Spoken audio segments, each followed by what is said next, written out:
दुर्ग स्थित शासकीय पूर्व माध्यमिक शाला क्रमांक 1 तितुरडीह की प्रधान पाठिका लता देवांगन ने शासकीय स्कूलों की वर्तमान स्थिति पर चिंता को जाहिर किया।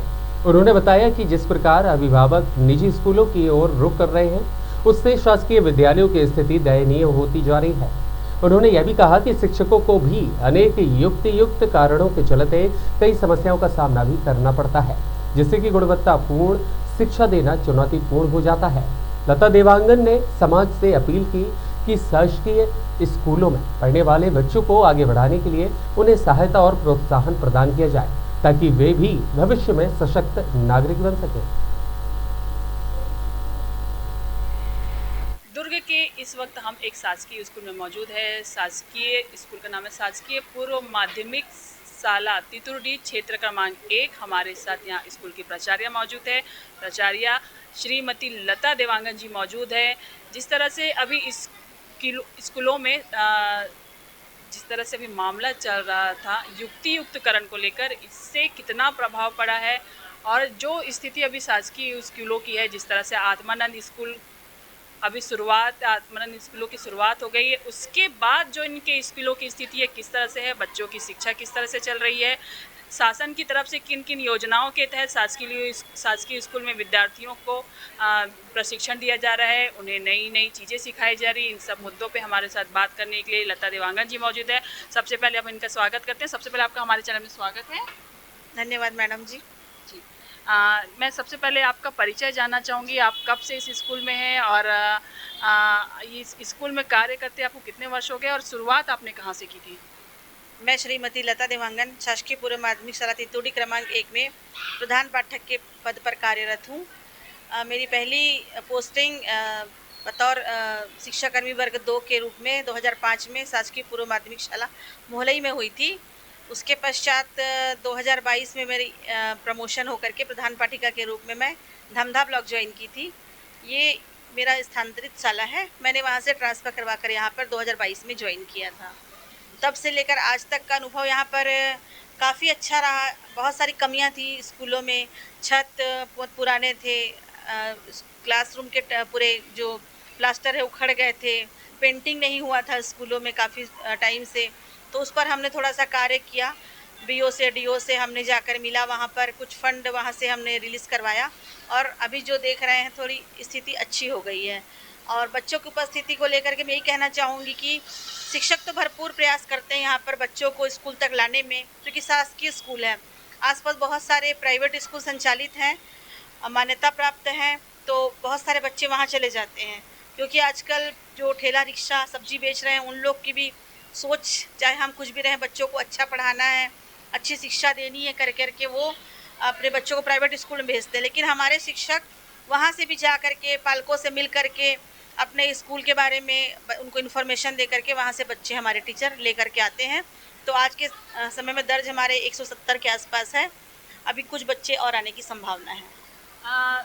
भूपेश बघेल की सरकार में स्वामी आत्मानंद स्कूल जी शुरू हुए, तो बहुत सारे ऐसे होंगे जो स्वामी आत्मानंद, जैसे कि वो इंग्लिश मीडियम है, तो इसका कितना प्रभाव पड़ा है स्कूलों में?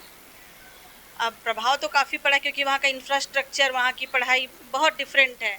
अगर हम बच्चों के लेवल को ही आके, तो हमारे बच्चे अलग दिखेंगे, उनके बच्चे अलग दिखेंगे हर तरह से। तो एक तरह से अंतर तो आ गया है मैडम। लेकिन आत्मानंद की संकल्पना अच्छी रही है उनकी भी। अब बच्चे यहाँ से वहाँ चले जाते हैं पढ़ने के लिए, तो स्कूलों का दर्ज संख्या तो कम हुआ है। और युक्तिकरण के बारे में भी कुछ बोलना चाहूँगी मैं कि युक्तिकरण शासन की जो सोच थी या शासन की योजना थी, युक्तिकरण पॉलिसी बहुत अच्छी थी कि जहाँ पर शिक्षक नहीं है वहाँ पर शिक्षकों की भर्ती की जाए या शिक्षकों को वहाँ भेजा जाए। और शिक्षक विहीन और एकल शिक्षक की शाला, वहाँ पर शिक्षकों की कमी को पूरा करने के उद्देश्य से युक्तिकरण बहुत अच्छी योजना है। लेकिन युक्तिकरण की आड़ में बहुत सारे शिक्षकों को अपने घर से दूर, इवन जिले से बाहर संभाग स्तर पे भेजा गया है, कई लोगों को राज्य स्तर पे भेजा गया है, जो निरर्थक है। जैसे मैं कहना चाहूँगी कि मेरा स्कूल तितुरडीह क्रमांक 1 है। यहाँ पर मेरे स्कूल में 179 दर्ज संख्या पर 9 शिक्षक कार्यरत थे, प्रधान पाठक के सहित। अब दर्ज संख्या के हिसाब से 105 पे एक प्रधान पाठक, 3 शिक्षक कार्यरत होने चाहिए। लेकिन उसके बाद पर 35 स्टूडेंट पे एक टीचर बढ़ते जाते हैं। तो 179 पे मेरे यहाँ 7 टीचर बच जाते, तो 2 टीचर निकल गए अतिशेष में।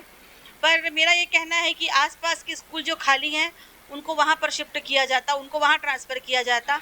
अब उनको 200-200 किलोमीटर भेजा गया है, तो शिक्षक भी परेशान हैं, बच्चे छोटे हैं, घर पे बड़े बुजुर्ग हैं जिनकी तबीयत खराब रहती है, नौकरी भी नहीं कर पाएंगे ऐसे में। तो स्थिति ऐसी ही निर्मित हो गई है। इसका थोड़ा सा खेदजनक थोड़ा सा वो है। मतलब आप कह रही शासन की योजनाएं युक्तिकरण काफ़ी प्रभाव पड़ा है शिक्षकों पर और स्कूलों पर। बहुत ज़्यादा। आसपास के स्कूल जहाँ खाली है उनको वहाँ न दे करके दूरस्थ अंचलों में भेजा गया है, जहाँ से डेली अप डाउन करना पॉसिबल ही नहीं है, क्योंकि 150 से 200 किलोमीटर उनको भेजा गया है। और मेरे यहाँ तो एक शिक्षक खुद ही विकलांग हैं, जो अपने हाथ या पैर से एक कदम आगे नहीं बढ़ा पाते, ना अपने हाथ से खाना नहीं खा सकते, उनको भी भेजा गया है। तो यही शासन से मेरी गुजारिश थी कि कम से कम उनकी स्थितियों को देखते हुए आसपास के शालाओं में उनको पदस्थ करने का कोशिश किया जाता। एक समय था जब शासकीय स्कूल से पढ़ लिख के बड़े बड़े जी, जी। अधिकारी, बड़े बड़े नेता निकले हुए हैं, और अभी प्राइवेट स्कूलों का ऐसा नशा चढ़ गया है, इंग्लिश मीडियम स्कूल जी, हो जी। गए, प्राइवेट स्कूल हो गए, कि लोग अपना स्टेटस मेंटेन करने लगे हैं कि कितना ऊंचे स्कूल में, कितना हाई स्कूल में हम डालेंगे तो हमको हमारा स्टेटस मेंटेन होगा। तो क्या लगता है कि अभी ये सरकारी स्कूलों का वर्चस्व धीरे धीरे खत्म होते जा रहा है? मैडम, समय को देखते हुए तो ऐसा ही लग रहा है, क्योंकि जितने प्राइवेट छोटे छोटे प्ले ग्रुप से लेकर KG1 KG2 ऐसे इतने सारे स्कूलों को मान्यता दी गई है। मेरा शासन से एक गुजारिश है कि इतनी सारे स्कूलों को मान्यता न दिया जाकर कुछ खास स्कूलों को दिया जाए। और इतने सारे स्कूल आने से हमारे बच्चे पूरे वहीं चले जाते हैं। जो छठे छुटाए बच्चे जिनके माता पिता फीस पे नहीं कर पाते, गरीब स्तर के बच्चे, वही हमारे पास आ पाते हैं, जिनको कहीं एडमिशन नहीं हो पाता, और उनको ही छान करके हमको अच्छा बनाना है। और हम बहुत कोशिश भी करते हैं कि हम बेहतर शिक्षा अपने शाला में दें। ऐसी कठिन घड़ी में आप प्राचार्या हैं, जी। तो अपने बच्चों, जैसे आपने कहा कि छान के आगे हमको बढ़ाना है, तो इन बच्चों के लिए क्या नई नई एक्टिविटी आप करवाते रहते हैं? किन किन नए नए तरीके से इन्हें और अच्छा इनका भविष्य उज्जवल हो, इस तरह से सिखाया करती हैं? जी, पाठ्यक्रम के अलावा तो बहुत सारे एक्टिविटीज़ जो शासन के द्वारा निर्धारित है, जैसे, और हम बहुत कोशिश भी करते हैं कि हम बेहतर शिक्षा अपने शाला में दें। ऐसी कठिन घड़ी में आप प्राचार्या हैं, जी। तो अपने बच्चों, जैसे आपने कहा कि छान के आगे हमको बढ़ाना है, तो इन बच्चों के लिए क्या नई नई एक्टिविटी आप करवाते रहते हैं? किन किन नए नए तरीके से इन्हें और अच्छा इनका भविष्य उज्जवल हो, इस तरह से सिखाया करती हैं?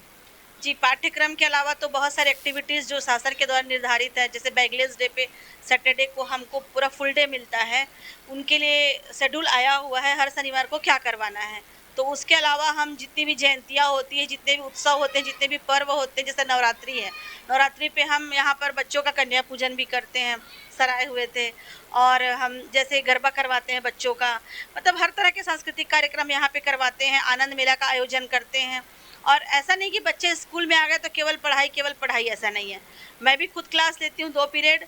बच्चे अगर नीरस हो गए हैं, पढ़ने का इंटरेस्ट नहीं है, तो मैं बोलती हूँ चलो आज अंताक्षरी खेलते हैं, चलो कुछ हम गेम्स कर लेते हैं। तो इस तरह से शाला का जो माहौल है वो मनोरंजक बनाया जाता है। सारे बच्चे आपके यहाँ हिंदी मीडियम में होंगे, जी, सीजी जी। बोर्ड का पाठ्यक्रम है अभी। जी, मैडम। जिस तरह से अभी चल रहा था, किताबों को लेके कुछ समस्याएं आ रही थी, बहुत सारी जगह है जो सिर्फ एक ही सब्जेक्ट की किताबें पूरी पहुंच गई थी, बाकी सब्जेक्ट की किताबें पहुंची नहीं थी। तो अभी क्या आपके स्कूलों में हैं किताबें? जी मैडम, अभी हमारे यहाँ 19 तारीख को किताबें पहुँची है संकुल में, और संकुल से हमको शाला को प्रदान कर दिया गया था। लेकिन स्कैनिंग में थोड़ी समस्या आ रही थी, क्योंकि जितने इस टीचर्स का यूडाइस में नंबर एंट्री है, वही अपने मोबाइल से उनको स्कैन कर पाते। तो 2 या 3 टीचर का ही मोबाइल काम कर रहा था। फिर भी हमने दिन भर करके 2 दिन में लगातार स्कैनिंग करके जितनी बुक स्कैनिंग हुई उसको, और बाकी पुस्तकों को यूडाइस से सर्टिफाइड करके हमने बच्चों को बाँट दिया। तो इस तरह से पुस्तकें सभी बच्चों तक पहुंच चुकी है। और 1 या 2 विषय की किताबें नहीं आई हैं, लेकिन उसको भी टीचर लोगों ने कहीं से व्यवस्था करके पढ़ाई लेकिन अनवरत जारी है। जैसे कि आपने बताया कि जब आप यहाँ पे पदभार आपने लिया, जी, जी। तो स्कूल की स्थिति काफ़ी दयनीय थी। जी, मैडम। आपने ही स्वयं बहुत सारी चीज़ों पर काम किया है, जी, बहुत मैडम। स्कूल का बहुत सारी जो जर्जर अवस्था थी उस पर काम किया है। तो आप बहुत सारे ऐसे लोग होते हैं जो मंदिर के नाम से अनुदान देते हैं, ना कि स्कूलों के नाम से, ना कि शिक्षा के नाम से। तो हमारे चैनल के माध्यम से आप ऐसे लोगों से कुछ कहना चाहेंगे कि ऐसे स्कूलों को भी आगे बढ़ाएं जहां गरीब के बच्चे पढ़ते हैं, जो इन स्कूलों में अनुदान दे ताकि उनका भी भविष्य उज्जवल हो। जी बिल्कुल मैडम, मैं तो चाहूँगी कि जैसे बड़े बड़े उद्योगपति हैं, बिजनेसमैन हैं, वो लोग हमारी शासकीय शालाओं जहाँ बहुत गरीब क्लास से बच्चे आते हैं, जिनके पास अब शासन के माध्यम से तो यूनिफॉर्म मिल जाता है, उनको जूते मोजे नहीं मिलते, उनके पास यूनिफॉर्म के साथ साथ बैग भी नहीं रहता उनके पास, तो फटे पुराने बैग लेके आ गए, पानी बॉटल नहीं रहता। अभी जैसे बारिश का मौसम चल रहा है, उनके पास छाता नहीं रहता, रेनकोट भीगते भीगते आ जाते हैं बच्चे। कई बच्चे तो पानी गिरा के स्कूल ही नहीं आते। तो इस तरह से स्थिति तो बहुत दयनीय है। अब शिक्षक चाहे कितना भी कर ले, है ना, 5-6 शिक्षक मिल करके 200 बच्चों का उद्धार नहीं कर पाएंगे। तो मेरी यही गुजारिश है कि जिनके पास भगवान ने बहुत दिया है, वो थोड़ा सा अपना पुण्य का वो करके हमारे बच्चों को थोड़ा सा लाभ पहुंचाने का कोशिश करें। भगवान को देने से, जब भगवान के नाम पे लोग लाखों का चंदा देते हैं, तो ये तो बहुत पुण्य का काम है कि स्कूल के बच्चों का उद्धार कर दे, बच्चों के लिए दान दे, ताकि अच्छा एक चीज़ और, क्या उनको जैसे किताबें तो आ जाती हैं, से आ जाती हैं, क्या कॉपी पेन जैसे और कुछ एक्स्ट्रा कॉपी पेन वगैरह, तो जो बच्चे बहुत ज़्यादा गरीब हैं उनको तो मेरे स्कूल की शिक्षिकाएं खुद से ही, जैसे हम लोग पूछ लेते हैं क्या बेटा कुछ परेशानी है क्या, तो बच्चे बताए जी मैडम कॉपी नहीं खत्म है, चलो मेरे तरफ से कॉपी रख लो, मैडम लोग पेन दे दिए। कभी मतलब देने लेने में टीचर्स से कभी कोई कमी नहीं किया है इस स्कूल में। और मैं भी पर्याप्त, मतलब बच्चों के मन में ये नहीं आता कि आज मेरे पास ये नहीं है वो नहीं है, हम लोग सारा चीज़ स्कूल से प्रोवाइड कर देते हैं। हम लोग के पास फंड तो खैर वो स्कूल मेंटेनेंस के नाम से ही आता है, पर वो कितना होता है मैडम, 50,000 रुपये शाला अनुदान 1 साल में चलाना है। उसमें चाक डस्टर से लेकर रजिस्टर से एवरीथिंग, हमको मरम्मत तक उसी पैसे से कराना है, तो वो पॉसिबल ही नहीं हो पाता। तो बहुत सारी चीज़ों को हम अपने से ही करते हैं। बहुत बहुत धन्यवाद, आपसे बात करके बहुत अच्छा लगा। और हम चाहते हैं जो आपने मांग की है वो हमारे चैनल के माध्यम से लोग सुने और ऐसे स्कूलों का उद्धार करें, जो शासकीय स्कूल जो जर्जर अवस्था में है, जो जहाँ गरीब बच्चे पढ़ते हैं, वैसे स्कूलों में आके अनुदान दें। ये थे हमारे साथ श्रीमती लता देवांगन, जो शासकीय पूर्व माध्यमिक शाला तितुरडीह क्षेत्र क्रमांक 1 से हैं। इन्होंने बताया कि स्कूल की कितनी ज़्यादा दुर्व्यवस्था थी, जिसे उन्होंने सुधारा है, जितनी कई जगह इन्होंने काम किया है। और इन्होंने हमारे चैनल के माध्यम से अनुरोध किया है, ऐसे जो संपन्न परिवार से हैं, ऐसे लोग जो काफ़ी संपन्न हैं, जो समाज के लिए कुछ करना चाहते हैं, वो इन स्कूलों को अनुदान दे, इस स्कूलों के लिए कार्य करें, इस स्कूल के बच्चों के लिए कार्य करें। जो बच्चे जिनको किताब तो शासन की तरफ से मिल जाता है, लेकिन अन्य जो सुविधाएं हैं, अन्य जो चीज़ें उपलब्ध नहीं हो पाती हैं, उन सब चीज़ों के लिए वो भटकते हैं, उन सब चीज़ों की वो मांग उनकी पूरी हो, ऐसे उनको शासन की तरफ से या किसी अच्छे व्यक्ति की तरफ से उन्हें अनुदान दिया जाए, ताकि उनकी सभी मांगें पूरी हों और वो अपना उज्जवल भविष्य बनाए, देश के लिए काम करे, अपने क्षेत्र के लिए काम करे, अपना नाम रोशन करे और अपने स्कूल का नाम रोशन करे। हम मैडम भी अनुरोध कर रही है और हम भी अनुरोध करते हैं कि अधिक से अधिक लोग ऐसे स्कूलों को अनुदान जरूर दें और बच्चों की सहायता करें। स्वदेश 24/7 के लिए दुर्ग से मैं दीपमाला।